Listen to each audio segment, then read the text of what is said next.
Muy buenas tardes, profesor Ismar de Oliveira. Es para nosotros un privilegio y un honor que usted gentilmente nos haya permitido este encuentro académico. La verdad, hemos conocido de su invaluable trayectoria académica a través de la asignatura que estamos cursando en Educomunicación y quisiéramos resaltar que su formación en el pregrado fue en Historia, Geografía, Filosofía y Periodismo, lo cual permitió hacer una aproximación más fuerte y crítica entre las áreas de la comunicación y la educación. Es actualmente también el líder de un grupo de investigadores que dan forma a un reconocido movimiento investigativo en educomunicación en América Latina y profesor titular en la Facultad de Comunicación y Artes de la Universidad de Sao Paulo en Brasil. Quisiera presentarnos, profesor Ismar, nosotros, Mario Alejandro Correa, Sandra Cuña, Nilce Torres y quien le habla, Liliana Baunza Zafra. Somos estudiantes de la maestría en docencia mediada por las TIC de la Universidad San Buenaventura, sede Bogotá, y nos gustaría iniciar esta entrevista preguntándole lo siguiente. Desde su experiencia como líder investigador y profesor en el campo de la educomunicación, ¿qué impacto ha logrado en Latinoamérica el papel de los medios de comunicación como sustituto o complemento de las deficiencias de cobertura en la educación escolar? Lo dejo en el micrófono, profesor Ismar. Gracias. Muy bueno, entonces vamos. En nuestra América Latina, desde los años 60, 70, los educadores han mirado siempre a los medios por saber que a través de los medios se podría avanzar en la educación, que los medios educaban, pero había siempre dudas sobre el manejo de la información, de los contenidos por parte de los medios de comunicación. Entonces, la relación entre educación y comunicación siempre han estado en una situación entre conflicto y enamoro. Uno mirando sobre la posibilidad, los educadores, mirando sobre la posibilidad de la utilización de las tecnologías comunicativas, en el inicio especialmente a la prensa escrita, después a la radio, después al video y finalmente al internet.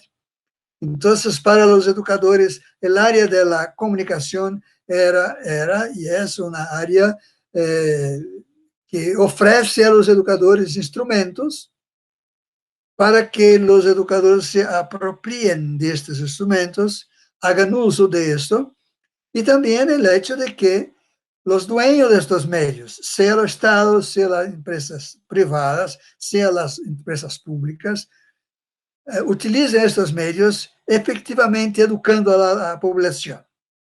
Pues el hecho de que los medios educan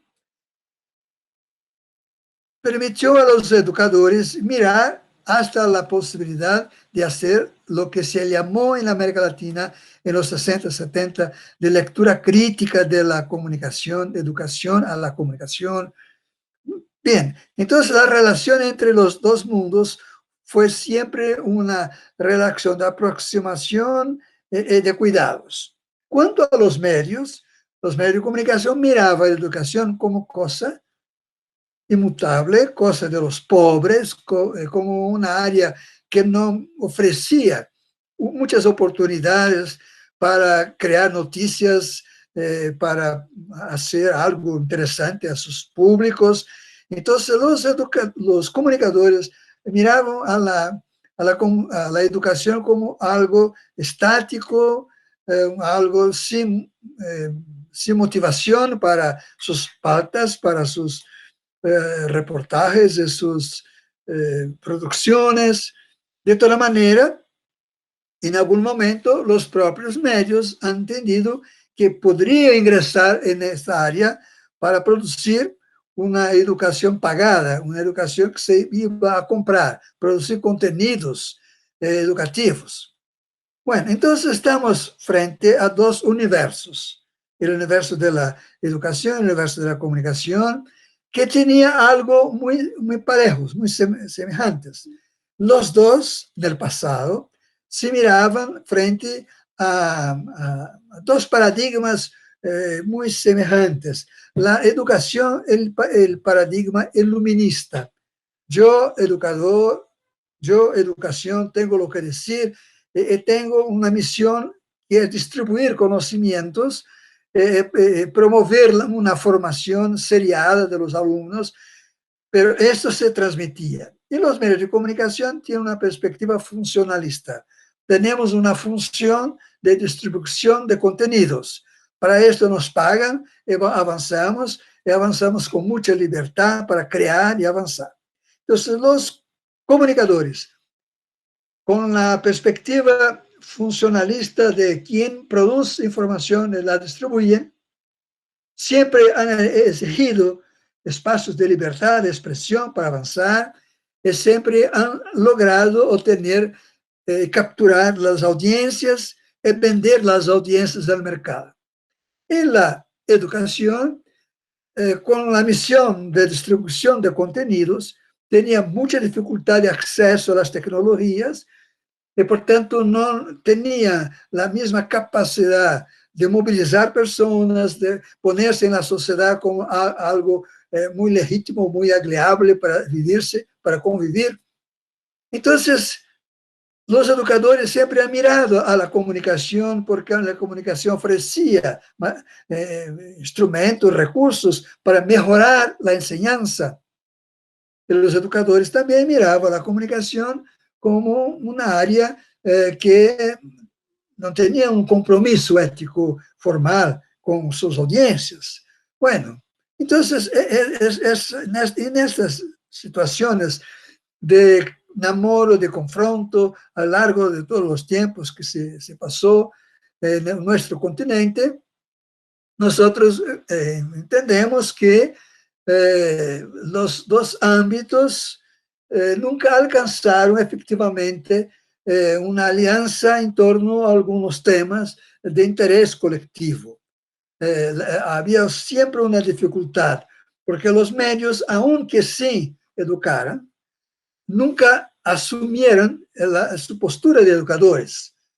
Los comunicadores dicen, no, nosotros somos periodistas, nosotros trabajamos con la diversión, con el entretenimiento, la obligación de educar es de los educadores. Los educadores, por su vez, mirando a la educación, a la comunicación, entendía que efectivamente no había compromiso de los comunicadores. Bueno, entonces, a lo largo de tanto tiempo, los dos ámbitos no alcanzaron a producir un diálogo muy efectivo entre ellos. Esto fue una cuestión que a lo largo de las décadas pasadas tomó la preocupación de muchos investigadores. Y la pregunta sería, ¿habría cómo aproximar estos dos mundos? ¿Cómo avanzar para que la sociedad tenga la oportunidad de usufruir de lo mejor de los dos? Esto, continuamos con este tema. Entre los que sí han metido en eso están los que, a partir de la sociedad civil, han descubierto que para hacer esta interacción entre los dos mundos, habría que tener referenciales específicos, una reflexión específica, metodologías específicas de trabajos. Entonces, mira, tradicionalmente cada uno de los dos mundos, el mundo de la comunicación, de la educación, tenía sus propios referenciales, sus propias metodologías, y no alcanzaban congregar esfuerzos conjuntamente. Muchos alcanzaron identificar que sí, esto sería posible, pero a partir de una tercera vía, una vía que pudiera nacer de la interfaz entre los dos mundos. Bueno, yo intento iniciar la contestación a la pregunta. La pregunta fue sobre, yo entendí, la importancia de la presencia de los medios de comunicación en nuestro continente. Y yo inmediatamente pasé a contestarles afirmando que teníamos dos mundos, el mundo de la educación y de la comunicación, porque efectivamente la pregunta que ustedes me hace a partir de la educación. Pero nosotros educadores, nosotros que somos estudiantes de maestría, doctorado en educación, queremos saber sobre la importancia de los medios. Son educadores preguntando. Bueno, existe una pregunta de una tercera vía, que sería los que están metidos en la interfaz, informando que, como seres humanos, metidos en nuestras culturas, simultáneamente nosotros somos comunicadores y educadores. Simultáneamente, educadores y comunicadores. Claro que el universo de la comunicación tiene sus reglas, porque está dentro de un mercado, dentro de paradigmas que orientan esta área de trabajo humano. Y los educadores tienen también sus paradigmas que les orientan en su trabajo. Y la pregunta de uno en relación al otro será siempre una pregunta de qué nosotros podemos hacer para usufruir del bien del otro. Entonces, los educadores, ¿qué podemos hacer para tener con nosotros tantos medios muy lindos, hermosos, que nos permitirían llegar más fácilmente a la gente? Y los comunicadores, ¿qué podemos nosotros hacer para ocupar el espacio de la educación?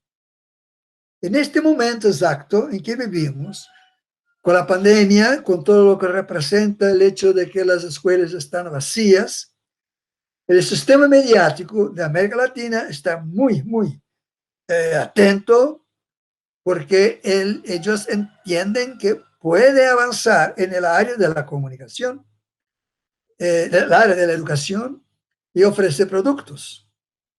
Estos productos iban a suplir lo que la educación presencial no puede ofrecer más. Entonces, estamos en una situación en que, una vez más, los dos campos se ponen un frente al otro, mirando sobre las diferencias entre uno y otro y lo que uno puede usufruir del espacio del otro y viceversa. Bueno, lo que sí que estamos hoy sabiendo, conociendo, es que dentro de los dos universos, el universo de la educación y el universo de la comunicación, hay gente muy comprometida con los intereses del continente, hay gente muy comprometida con la necesidad que tenemos hoy de construir referenciales importantes para la gobernabilidad o la gobernanza, no sé exactamente el español, de la sociedad. Entonces, hay dentro del universo de la comunicación una cantidad inmensa de profesionales, de directivos de medios, muy atentos al servicio que pueden prestar, buscando alianzas con los educadores. Y hay entre los educadores mucha gente, muchos expertos, muchos gestores de la educación, también mirando a la comunicación por saber que la comunicación puede igualmente ofrecer servicios para el progreso de la formación de las generaciones dentro de nuestro continente. Entonces, si ustedes hacen una pregunta por los medios, vamos a decir que los medios son fuertes, los medios están presentes, los medios están en manos de oligopolios, que, de toda manera, por conocer el continente, por tener profesionales, buenos profesionales, intentan muchas veces, y alcanzan muchas veces también, ofrecer contenidos interesantes, importantes para la sociedad. En términos de producción de contenidos para el entendimiento de la sociedad, de entretenimiento, está ahí, ¿no? Entonces, nosotros tenemos dos universos y el análisis de los dos puede ser hecho desde uno frente al otro o a partir de la confluencia de los dos, a partir de la existencia de un campo de interfaz. En este campo de interfaz, ¿a qué llamamos, identificamos como educomunicación? Tenemos a los comunicadores, tenemos a los educadores, tenemos a la sociedad civil, a los filósofos, a los antropólogos, a los sociólogos, a toda la gente metida con compromisos sociales, con compromisos de cambios en la sociedad. Entonces, este universo de la educomunicación puede dialogar con el universo de la comunicación, puede dialogar con el universo de la educación. Les pregunto, ¿están entendiendo a dónde yo quiero llegar? ¿No? Sí, profesor. ¿Es importante conocer la comunicación? Sí. ¿Es importante conocer la educación? Sí. Pero necesitamos, ya sabemos que existe un espacio a partir del cual podemos mirar a los dos campos. Los educomunicadores miran a la comunicación y se preguntan, ¿quiénes de la comunicación pueden ser nuestros aliados? ¿Qué comunicadores pueden estar con nosotros? ¿Qué educadores pueden estar con nosotros? Entonces, la educación no es algo de la educación. La educomunicación no es algo de la comunicación, es algo de la interfaz. ¿Por qué digo esto? Digo esto porque a lo largo de los años pasados, tuvimos muchos educadores mirando a la comunicación para promover lo que se llamó por aquí de lectura crítica de los medios. Entonces, los educadores, a partir de los referenciales de la educación, la filosofía de la educación, la práctica y la didáctica, vamos a crear metodologías de análisis de la educación para prevenirnos de los males de la comunicación. ¿Esto es legítimo? Sí, es legítimo. La educomunicación dice, bueno, o que ustedes, metidos en educación a los medios, nos ofrecen a nosotros, educomunicadores, para trabajar. Los educomunicadores van a buscar con los educadores en medios un suprimiento de materiales para entender la relación entre educación y comunicación. Y los educomunicadores van a mirar también a los comunicadores para saber de qué manera ellos trabajan. En beneficio de la sociedad, en contra de la sociedad, pero cómo ellos trabajan. El asunto es que la educomunicación no solamente va a mirar, va a criticar, va a formar juicios críticos, pero va a intentar influenciar el potencial comunicativo de la sociedad a partir de la perspectiva de interfaz. Entonces, contestando la pregunta, yo avanzo para decir que lo importante en este momento en nuestra América es que el pensamiento de interfaz comunicación-educación llamado educomunicación es un portal a partir del cual uno puede avanzar dialogando con los campos existentes para potencializar el factor comunicativo, el derecho a la comunicación, facilitar el desarrollo y potencializar las maneras y formas de comunicación en la sociedad. Es la tercera vía que se necesita crear para que podamos hacer puentes entre los tradicionales campos. Claro, la educación va a continuar, la comunicación va a continuar. Lo que nace ahora es la perspectiva nacional, fortalece, porque esto nació en América Latina desde los años 50, 60, 70, pero ainda en este tiempo no era conocido como algo fuerte, con gran potencial. Ahora sí, llegamos al momento de reconocimiento de que tenemos una tercera vía a partir de la cual se puede hacer un diálogo más amplio con la sociedad en general. Profe, escuchándolo, pues yo entiendo entonces que un educomunicador es más, o sea, él busca más es transmitir el conocimiento que la producción de él. Entonces, pues lo había escuchado a su merced, lo he escuchado en varias veces, es decir esa parte, que el educomunicador, al ser la interfaz, él le interesa es transmitir ese conocimiento, más que hacer parte de los que lo producen, es transmitir el conocimiento, hacerlo llegar. Y estaba pensando, el trabajo de nosotros es sobre radio, y siendo la radio un medio democrático que permite la reflexión, la inmediatez, la oportunidad de volver al contenido, porque ahora estamos hablando de los podcasts donde la gente puede retomar esa información, esos contenidos. Realmente, profe, la radio puede transmitir ese conocimiento, pero ya hablando de un conocimiento más formal, más disciplinar, podemos decir que los educomunicadores pueden llegar a hacer que esa transmisión de conocimiento sea, porque pues lo que estábamos hablando ahorita, usted nos decía, con este COVID hemos visto que nos hemos visto volcados a los medios, muchas veces sin saber cómo transmitir ese conocimiento. Y hemos visto ejercicios muy interesantes, pero entonces nos preguntamos, ¿el conocimiento se está llegando? O sea, más disciplinar, más como las clases. Hemos visto que hay, por ejemplo, se han abierto programas de radio en los cuales se da un programa, pero dicen que no pueden ser nosotros en Colombia decimos ladrilludos, muy densos, muy que no podemos enseñarle al niño a sumar, a restar, a multiplicar y a dividir porque no sería primero no sería económicamente rentable porque pues las emisoras también necesitan algo de fluido y que los estudiantes no se identificarían con eso. Pero entonces me preguntaba eso, profe, ¿es posible transmitir el conocimiento, un conocimiento más disciplinar desde, por ejemplo, un medio como la radio?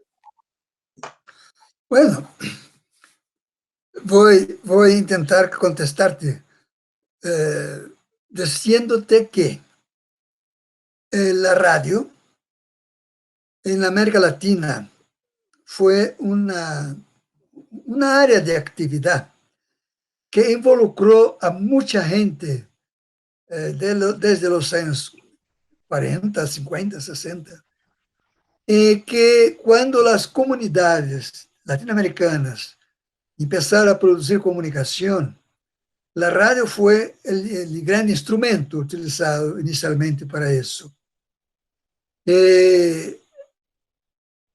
En esta línea vamos a encontrar muchos de nuestros grandes conductores, como Mario Caplun, por ejemplo, trabajando con radio.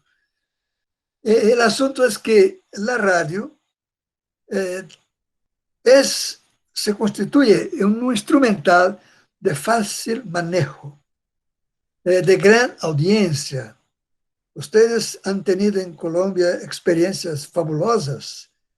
Ciutatense, por ejemplo, es un caso conocido en todo el continente. Yo les diría que la radio no perdió su potencial, a pesar de estarmos en una nueva era de comunicación. La radio invadió esta nueva área. Se puede hacer radio por internet. Todo se está facilitando por eso. Ahora, yo les quería decir lo siguiente. Yo les quería contar lo que sucedió con nosotros en los años 2000, cuando la alcaldía de la ciudad de São Paulo nos invitó para colaborar. Nos invitó, cuando digo nuestro NOS es el Núcleo de Comunicación y Educación de la Universidad de São Paulo, nos invitó para colaborar en la reducción de la violencia en las escuelas de la alcaldía. Tenemos casi 500 escuelas de enseñanza fundamental.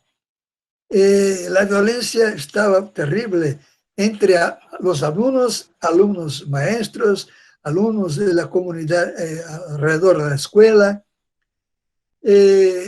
Muchas tentativas habían sido hechas antes para la reducción de la violencia, no se alcanzaba. Y la pregunta era, a partir de algunos de los maestros de la escuela pública que habían escuchado hablar de educomunicación, y la pregunta de la alcaldía era, a partir de la educomunicación, ¿podría haber algún cambio?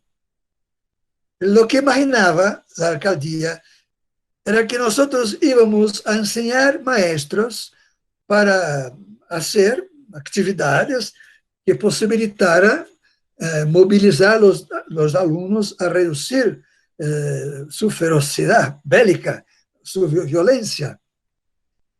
Nosotros aceptamos el desafío, pero decimos a la alcaldía, nosotros no queremos trabajar con maestros, queremos trabajar con la comunidad, trabajar con maestros, alumnos y miembros de la comunidad.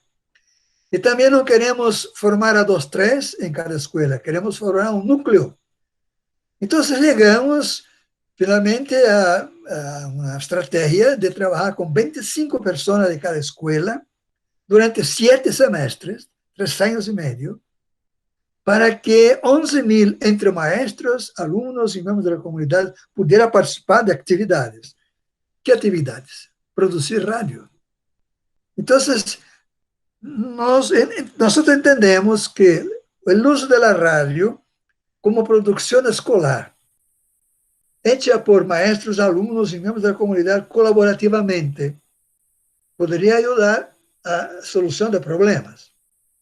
El asunto era que durante el curso, que llevaba 12 sábados de 8 horas cada, por tanto era un curso de 92 horas, muy largo. Largo porque el sábado, 8 horas por sábado, y eran 12 sábados. Estábamos en núcleos a lo largo, en toda la ciudad, norte, sur, leste, oeste, con un grupo de estudiantes de pedagogía, de comunicación o de otras áreas que preparábamos anteriormente estas comunidades reunidas en estos polos. Un polo tenía 7 escuelas, 25 personas de cada escuela, 7 escuelas, por tanto, un montón de gente. Esta gente era invitada a discusiones, algunas actividades más teóricas con los maestros, con los alumnos, inmediatamente a la producción. Y la producción era a partir de discusión sobre la realidad local de cada escuela, de las distintas escuelas, y descubrir cómo traducir esto en lenguaje radiofónica, usar el audio para describir esto. Entonces, los alumnos y maestros pasaron a preocuparse en cómo usar la comunicación para traducir la realidad en que estaban viviendo. Y tenían tiempo, a lo largo de dos encuentros, para hacer planificaciones de acciones a través del uso de la radio. Y cuando los 10 o 25 miembros de cada escuela volvían al lunes para las acciones en su escuela, invitaba a otros colegas, a otros compañeros, maestros, para iniciar el trabajo con la radio. Entonces, imaginen ustedes que a lo largo de 3 años y medio, 455 escuelas, 25 personas en cada escuela, tenían la radio como un grande eje de trabajo. La alcaldía ofreció una microestación de radio para cada escuela y se utilizaba, como hoy se utiliza en los supermarkets, una radio local funcionando a través de olas o a través de cajas de recepción. Entonces los niños, los jóvenes, junto con sus maestros, estaban metidos en discutir la realidad de cada escuela. Entonces, cada escuela, a lo largo del año, pasaba a discutir sobre la situación en que vivían ellos y a aportar recursos de las diferentes disciplinas dentro de la programación en que estaban metidos. Pero efectivamente, lo importante era que la gente pudiera utilizar su voz, que la gente pudiera intercambiar funciones. ¿Quién hoy es locutor? ¿Quién hoy es director? ¿Quién hoy trabaja con las técnicas? Y cómo mirar o articular, producir información y propuestas de acción. Y cómo invitar a los que estaban en las escuelas provocando la violencia para que viniera a los programas explicarse y discutir con los compañeros. Bueno, en la mitad del proceso, la secretaria de Educación de la ciudad se fue a la televisión para decir, alcanzamos a reducir en 50% la violencia. Y al final de los 3 años y medio, no había más situación de violencia en las escuelas. Fue una experiencia que vivenciamos. Para esto trabajaron conmigo más de 600 estudiantes. Entonces yo tenía durante la semana la preparación de estos estudiantes de la Universidad de São Paulo y de otras universidades de la ciudad, para que un grupo de 10 a 15 estudiantes se fuera a los polos en donde iba a encontrar 80 personas, 100 personas de las distintas escuelas y con ellos trabajar. Entonces hubo un mecanismo de planificación de acciones centrada en la producción radiofónica. En el periodo 2001-2004, sí que teníamos internet. La internet llegó en 95. Sí que mucha gente quería que trabajaba y trabajemos, que, que utilizáramos la internet. Pero nosotros no, queremos un medio más ágil, ágil en términos de poner la gente junta sin un conocimiento muy performático de las tecnologías, intuitivamente, y a partir, sí, del dominio del lenguaje radiofónico, cuando la gente se fuera a las escuelas, inmediatamente pasar a utilizar los laboratorios informáticos de las escuelas para producir radio.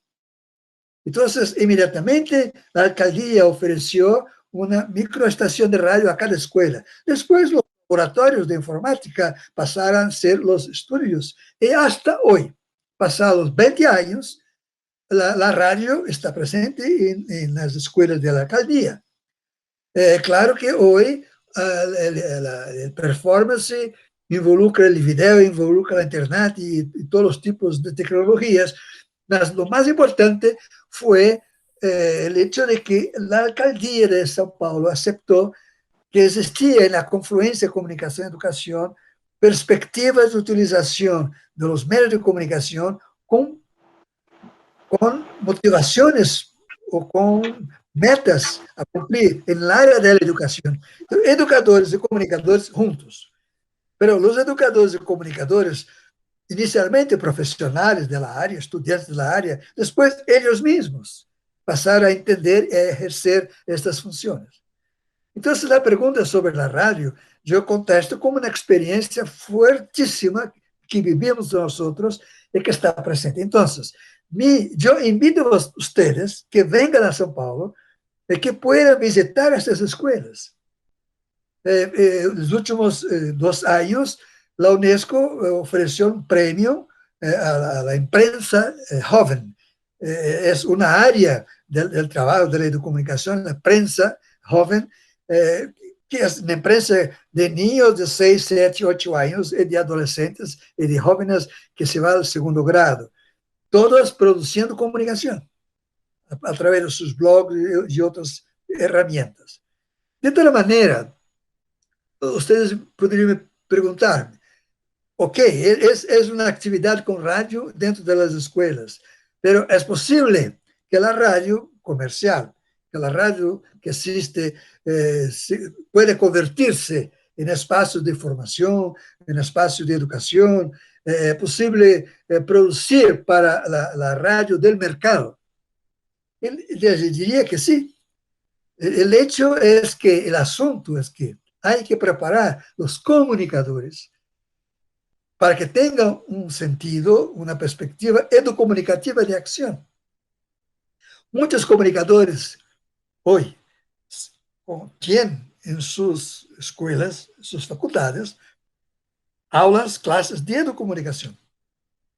Entonces, la educomunicación hoy está presente en facultades de comunicación para preparar a los alumnos de comunicación para que conozcan los paradigmas de un manejo de comunicación en función de la sociedad.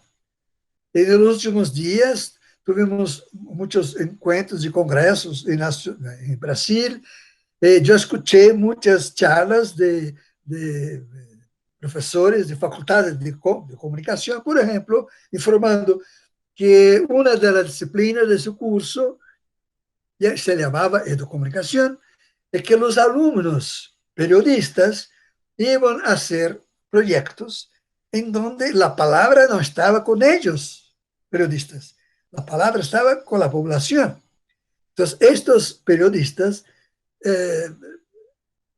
contribuían con la gente, sea en las comunidades pobres o con jóvenes o en qué parte fuera, para permitir que esta gente se apoderara también del lenguaje, del periodismo.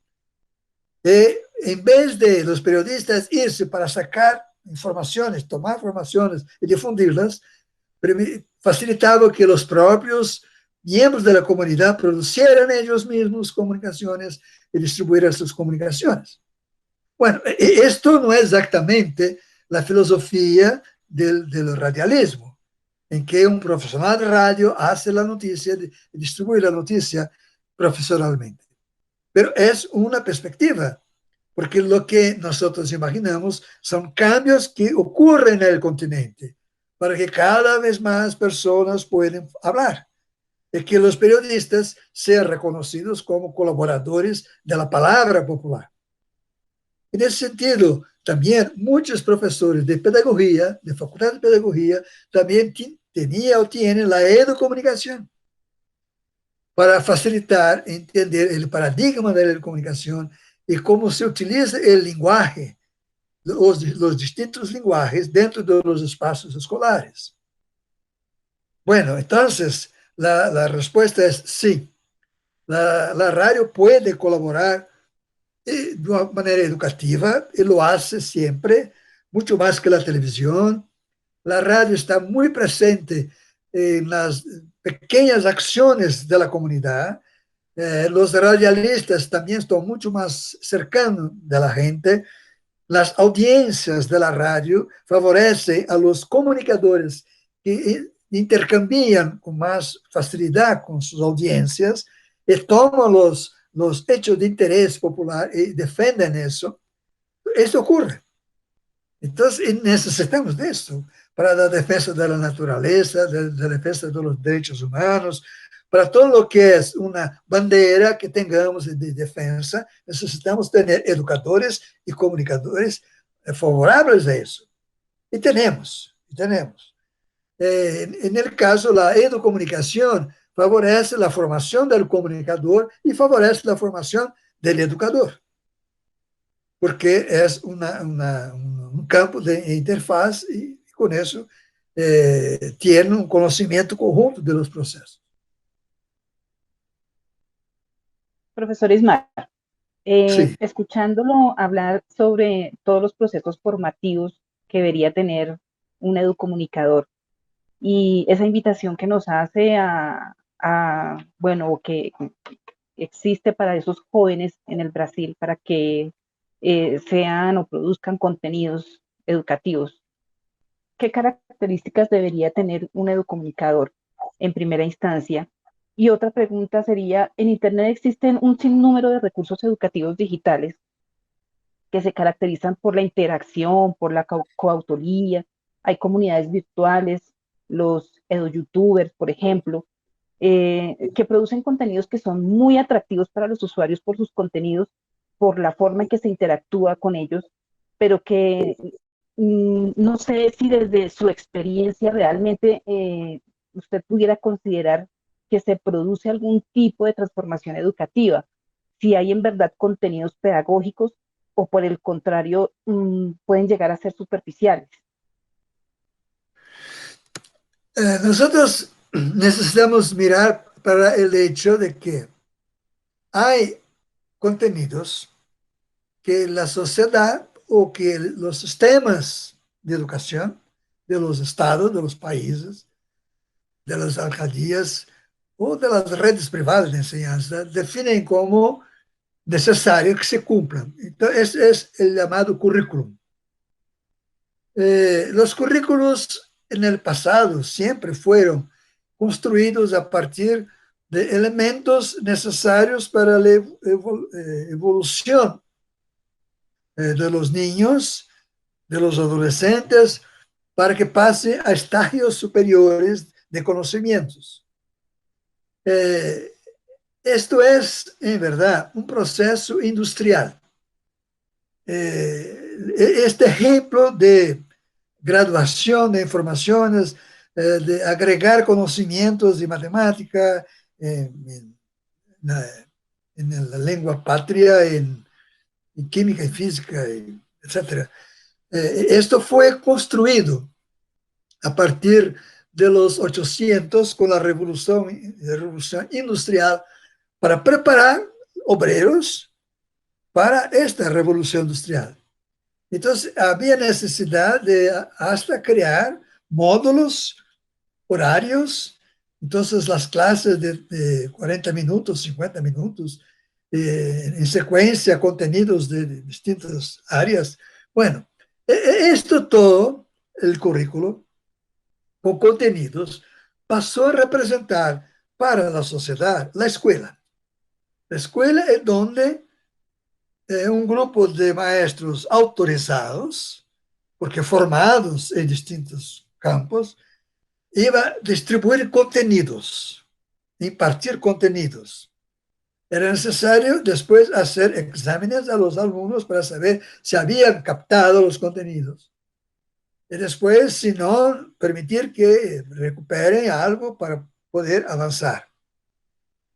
Es claro que esta manera curricular de hacer la educación tenía también un presupuesto o tenía una mirada en términos de decir lo que era más importante o menos importante de pasar adelante en la formación de la juventud. Bueno, todo esto fue cuestionado por muchos educadores, entre ellos Paulo Freire, por ejemplo, que formaba, que decía de la importancia de la gente, de los jóvenes, de contribuir con su propia formación, de descubrir lo que era problema para ellos, y a partir de los problemas que encontraban, buscar colectivamente soluciones. Es que sí, que la matemática podría colaborar, la química, la física, pero esta no podría ser solo, exclusivamente, el contenido de la educación. Entonces, cuando hoy nosotros preguntamos si los medios, la radio, por ejemplo, es hábil para distribuir contenidos y con profundidad, nosotros nos ponemos en la situación que es necesario distribuir contenidos en profundidad de las distintas partes de un currículo. Es que uno puede hacerlo a través de un educador, de un profesor que explique, de un libro didáctico que explique, o a través de un medio de comunicación en donde un experto en comunicación va a explicar con la misma profundidad el contenido. Si utilizamos, tenemos esto en mente, este panel de fondo, vamos a ver que los medios de comunicación no exactamente son aceptados por la población como un medio que replique formas de enseñanza específica de la manera curricular de acción de las escuelas. Entonces, los medios de comunicación no están sintonizados con la metodología de fragmentación de los contenidos en áreas específicas. Durante un tiempo, esto fue en los años 50, 60, inicio de los 70, se intentó hacer eso. Aquí en Brasil, la televisión educativa y la radio educativa intentó hacer eso. Crear clases de matemática, clases de química, clases de física, utilizando la radio, utilizando la televisión. En América Latina, eso también se buscó hacer.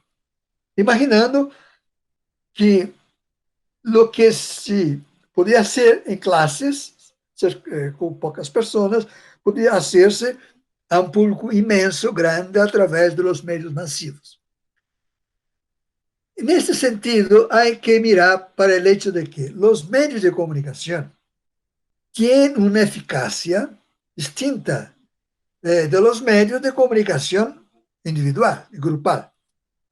Los medios masivos llegan a la cantidad de gente a partir de la perspectiva de que van a llamar la atención de la gente, van a prender su atención, van a reunirlas en torno a algún tópico. La radio, los medios masivos podrán tomar este tópico, trabajarlo en profundidad, pero no una profundidad de contenidos propios de un texto didáctico o de una clase didácticamente conocida. Podrán tomar este tópico a partir de su contexto social o de particularidades que interesan a la gente. Entonces, es posible que la radio discuta la cuestión nuclear, la cuestión del clima, las cuestiones de vida, la cuestión de salud. Hay muchas cuestiones muy serias que pueden ser tratadas por un medio que no es necesariamente la réplica de una actitud paternal del padre en relación al hijo, del profesor en relación a los estudiantes, o de un libro didáctico que se pone enfrente sobre una mesa de un estudiante. La televisión, los medios tienen una manera propia de captar la atención, de dialogar con la sociedad. Esto es lo que los educadores han aprendido a hacer, los comunicadores han aprendido a hacer, y los medios desarrollan cada vez más con más variedad de acciones. Entonces, el asunto es, para la educomunicación, por ejemplo, es el diálogo entre comunicación y educación a partir de una pregunta: ¿qué es esencial en este contenido educativo formal? Que tiene esto de interesante, que podamos utilizar el lenguaje más leve, más sutil, más ágil de la comunicación para poner esto en discusión, para poner eso en contexto. Entonces la radio va a provocar discusiones sobre el tema. Su finalidad es esa: motivar a la gente para que esté atento a la cuestión, buscar que la gente intervenga, ponga sus propias opiniones, busque otras opiniones. Y cuando el comunicador tiene la capacidad de diálogo, va a buscar que la gente encuentre soluciones, presenten propuestas de miradas sobre el tema. Porque no se imagina que un comunicador, utilizando un medio masivo, va a adoctrinar a la gente. Esto es parte de una historia pasada. Hoy el diálogo se establece entre el comunicador y la gente. Sin este diálogo, la gente se va y busca otra emisora. Entonces, es posible, sí, perfectamente, que los medios masivos, especialmente la radio, se preocupe o se ocupe de temas propios del interior, del corazón de la educación, pero de una manera diferenciada. Esta manera diferenciada tendrá que contar con el apoyo de la educación. Claro, los comunicadores no van a inventar la rueda, van a buscar. Entonces, por este motivo que se habla de educomunicación, porque están los dos sujetos, el educador y el comunicador juntos, una misma acción, avanzándose para que se difunda contenido, se discuta contenido. El tema es que en educomunicación, lo que nosotros queremos, además de que un comunicador sea educomunicativo o de un educador sea educomunicativo, queremos que la gente sea educomunicadora. Entonces, lo que la educomunicación pretende es que la gente haga radio, la gente haga televisión, la gente haga blogs y otros medios.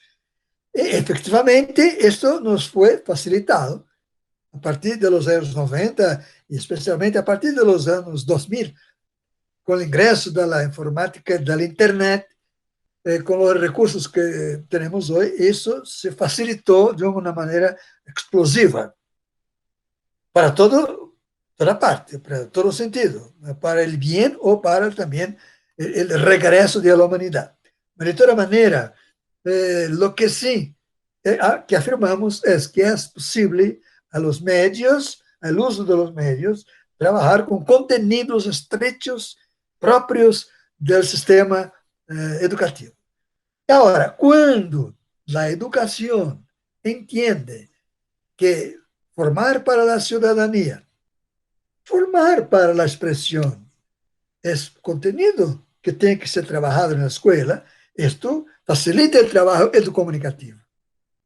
Entonces, cuando es parte de la filosofía de la educación que los alumnos se expresen, bueno, nada mejor que la educomunicación para colaborar con este alumno.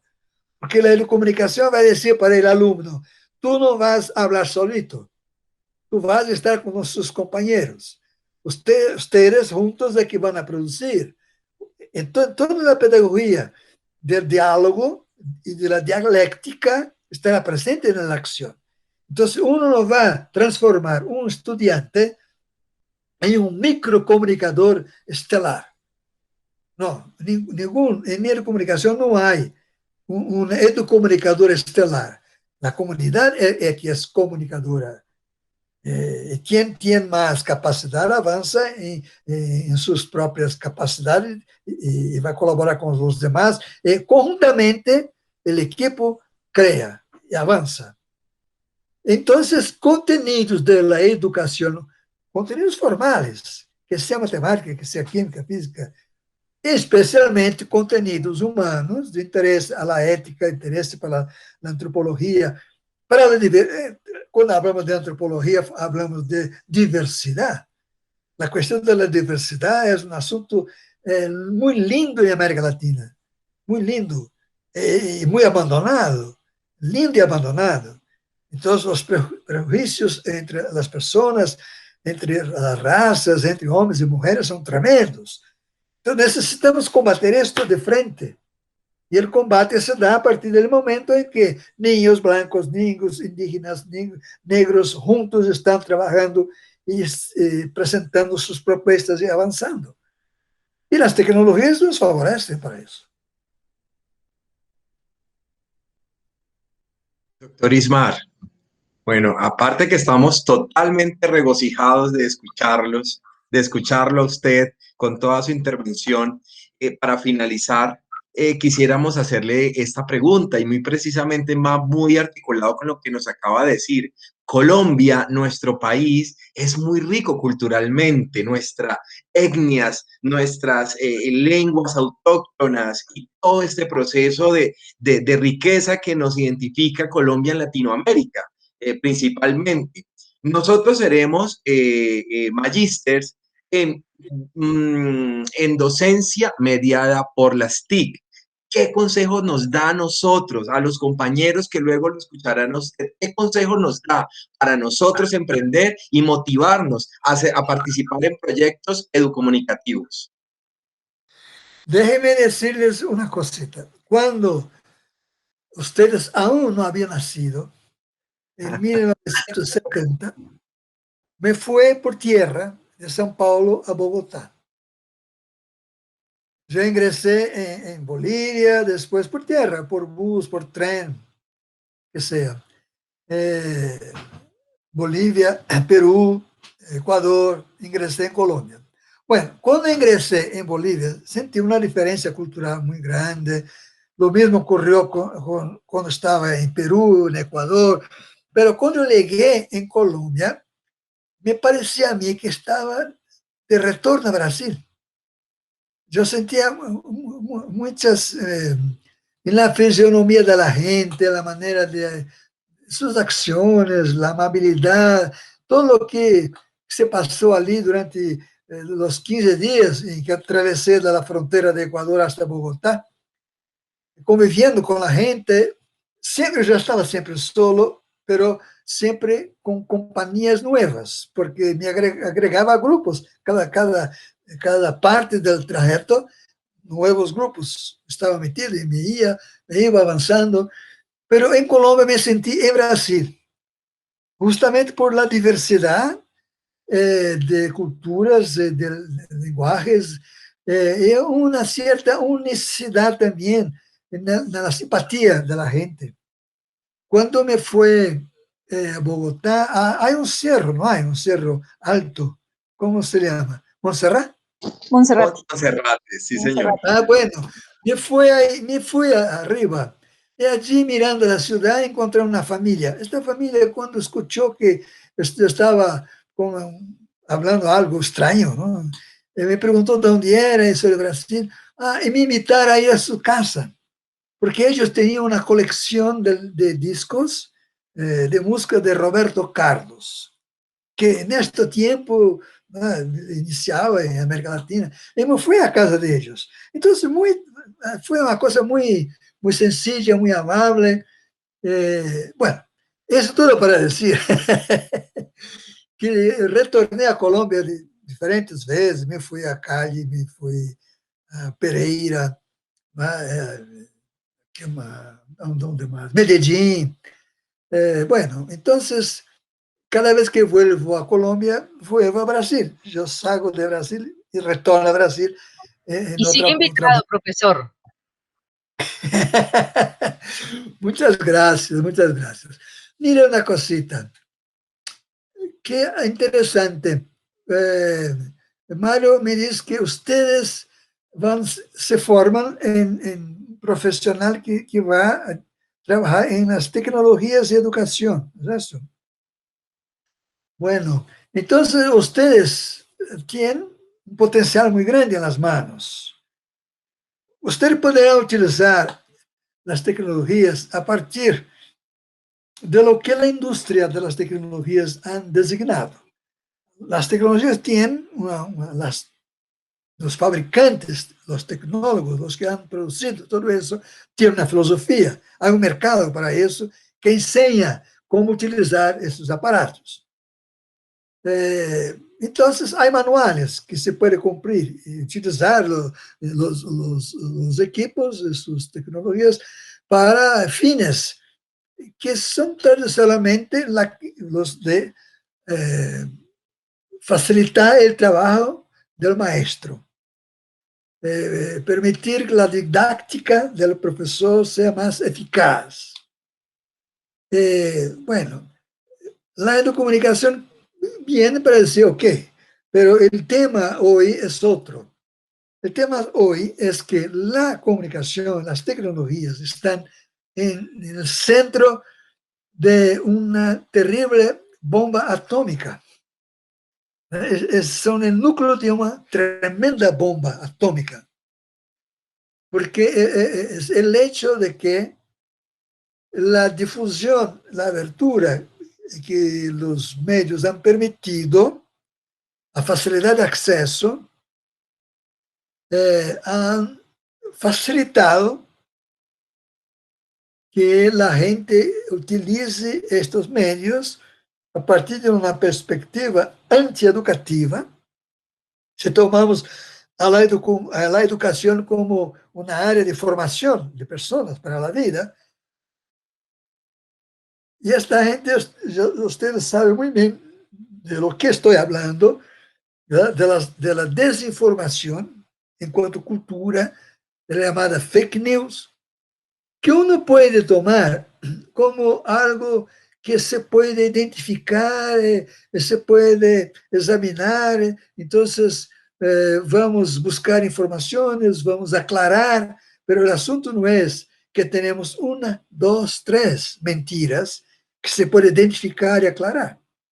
Nós tenemos una cantidad inmensa de noticias falsas circulando, asumiendo formas de verdad y destruyendo las posibles interpretaciones colaborativas en las prácticas sociales.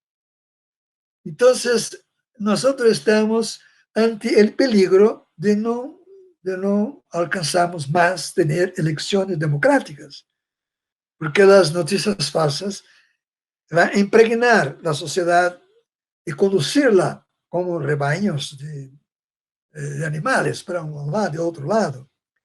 El hecho de que la gente puede compartir y distribuir informaciones. Hay un elemento psicológico importante en esto, porque cada uno que no tiene lo que decir a los demás espera el momento de la llegada de algo para pasar adelante. Y quiere hacer esto muy rápidamente para que todos sepan que él es informado, bien informado, está pasando la información adelante. Y no hay tiempo de nadie preocuparse si es verdad o es mentira. Se va. Entonces, hoy hay un terrible problema. Podemos imaginar las tecnologías como colaboradoras de las prácticas educativas, pero hay un contenido educativo que es lo que es comunicación. Este contenido es, ¿qué significa hoy? Las redes sociales, es un contenido de educación formal. La educación formal necesita abordar este asunto, tratar este asunto e encontrar soluciones. La solución es, claro, la perspectiva formar la perspectiva crítica al alumno, pero este alumno solamente va a alcanzar criticidad si lo metemos en la producción, si lo metemos a ver este universo, lo metemos a combater eso de una forma más eficaz. Entonces, existen muchas organizaciones que se preocupan con eso. Hay muchos guiones para colaborar en el combate a las noticias falsas. La UNESCO está muy preocupada. Existe una área llamada Media and Information Literacy, la educación mediática e informacional. Hay mucha gente preocupada con eso. La educomunicación está preocupada con esto, pide la colaboración de UNESCO y de los educadores en medios, pero el asunto es mucho más profundo. El asunto es que estamos frente a una curva de la cultura, de la sociedad. Y esta curva es terrible, porque si un río, ¿no?, por algún accidente geológico, cambia su ruta, imagina lo que puede ocurrir en su frente. Entonces, la impresión que se tiene hoy es que estamos frente a una curva de civilizatoria, cuando se ofrece un poder tremendo a los que tienen mentes diabólicas, los que desean convulsionar la sociedad en contra justamente las igualdades, en contra la defensa de la diversidad, en contra los derechos humanos. Entonces, yo creo que ustedes, juntamente con los maestros con quienes ustedes van a colaborar, juntamente con los tecnólogos que van a ayudarlos a entender las situaciones, me imagino que ustedes tendrían que imaginarse como profesionales encargados de llevar a la escuela un grande contenido que es, la escuela necesita preocuparse con la curva que estamos viviendo, experienciando en este momento, que puede llevar a la destrucción de nuestras relaciones, el aprofundamiento de las confrontaciones. Y lo que nosotros buscamos es el diálogo, lo que nosotros buscamos es la construcción, lo que nosotros buscamos es la salud del medio ambiente, por ejemplo, ¿no? Y aquí me gustaría decirles que hay algo que viene de los Andes. Ustedes han escuchado esto, han estudiado, han leído sobre esto, que es la expectativa o el deseo de los ancestrales indígenas de nuestro continente, con las dos palabritas, el buen vivir. Me imagino que ustedes han escuchado sobre eso, ¿no? La búsqueda de retornar a los ancestrales de América Latina en su relación con la tierra. En Brasil, la destrucción de la naturaleza es terrible. El gobierno facilita todo eso y permite todo eso. La destrucción de la cultura indígena está terrible también en este momento. Entonces necesitamos crear aliados.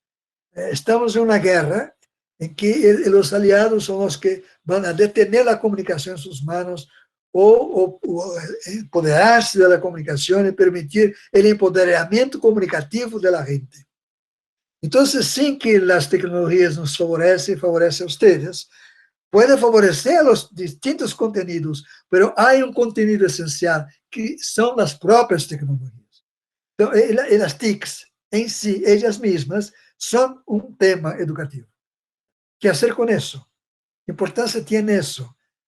Lo que se provoca en la sociedad si no hay una preocupación comunicativa con eso. Entonces, lo que siempre imaginé, en el año 2010, en alguna de mis palestras hablaba sobre eso, me recuerdo que en Brasil tenemos una gran emisora llamada Rede Globo, de televisión, una gran emisora. Yo creo que usted también tiene una gran emisora. Entonces, yo decía a los educadores que lo que imaginaba yo de que las 300.000 escuelas de Brasil fueran 300.000 redes Globo, que en cada escuela hubiera un centro propulsor de comunicación a su alrededor en relación al país. Y que esta red pudiera unir a los niños en defensa de los intereses de los niños. ¿Qué imaginan los niños sobre el mundo del futuro? ¿Cómo quieren ellos la naturaleza? Los niños tienen que decir esto a los adultos. A los adultos les interesa la ganancia. A los niños, me imagino que interesa respirar, interesa ver la naturaleza. Los niños necesitan unirse. Y las tecnologías la educación podrá propiciar esa movilización. Entonces yo imagino, si la pregunta que me hace es, ¿qué debería hacer, además de cumplir las reglas establecidas por el mercado de las tecnologías, que explicar cómo funciona eso?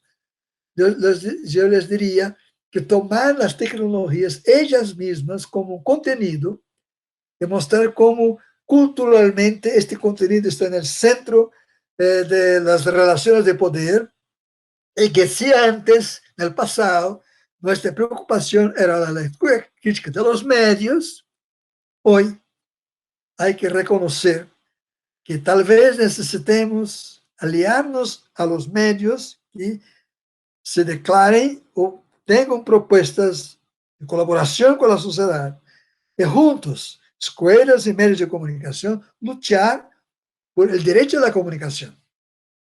Entonces, yo agregaría una cosa importante. Aquí en Brasil, las grandes corporaciones mediáticas, la Asociación de las Emisoras de Radio, la Asociación de las Emisoras de Televisión, la Asociación de los Periódicos, las asociaciones de la publicidad, han creado un instituto llamado Palabra Abierta. La misión de este instituto es luchar por la libertad de expresión. Segundo, trabajar para la educación mediática, junto con educadores preocupados con el asunto. Entonces, miren, en el anterior tiempo, años 80, 90, 2000, 2010, nosotros educadores miramos la mídia para condenar la mídia, lectura crítica de la mídia. Hoy el asunto es que la difusión de las fake news está presente en la sociedad y hay que unirnos para que la sociedad reconozca la importancia de tener la colaboración de expertos, los educadores, los comunicadores, y colabore con ellos para superar esta gran crisis que es la desfuncionalidad de las tecnologías, ¿no? Tecnología desfuncional. Las tecnologías a servicio de la destrucción, a servicio de la mentira, a servicio del totalitarismo y del comando político del continente. Todo va a ocurrir por ese motivo. Tuvimos elecciones dominadas por las fake news en Brasil. El actual gobierno es fruto del avance de las fake news y utiliza las fake news para el contacto directo con la población, por ejemplo, ¿no? Entonces, me imagino que la función de ustedes en cuanto educadores, educomunicadores, que tal vez sea el de poner las propias tecnologías como un objeto de análisis, de discusión, de construcción colaborativa, en que sea posible que maestros, alumnos, comunidades produzcan que la escuela se transforme en un polo de comunicación sobre los asuntos de interés para la propia sociedad. Imagino que puede ser este un camino. Claro que sí, profesor Ismar. Nosotros primero agradecemos en primera instancia este gesto de generosidad. Usted es un gran referente latinoamericano como investigador en educomunicación. El solo hecho, profesor, que nos haya concedido este espacio, téngalo por seguro que va a marcar nuestra vida profesional de una manera muy positiva. Sí, el haber contado con usted, el compromiso con el cual vamos a seguir asumiendo nuestra labor como maestros en Colombia. Es una invitación totalmente precisamente a eso, a tener una posición muy crítica para lograr disminuir esas brechas de inequidad que aún existen en nuestros pueblos latinoamericanos.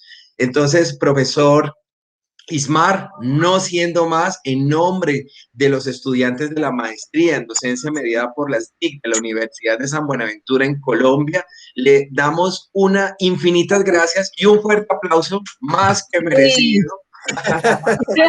Más que merecido por este bonito espacio. Aplausos para ustedes también, que representa la juventud estudiantil de nuestro continente.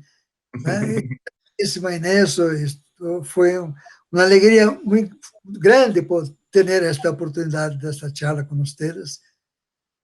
Imagino que en los próximos años mi portuñol mejore un poco y pueda ser más fluente. No, muy fluido, profesor.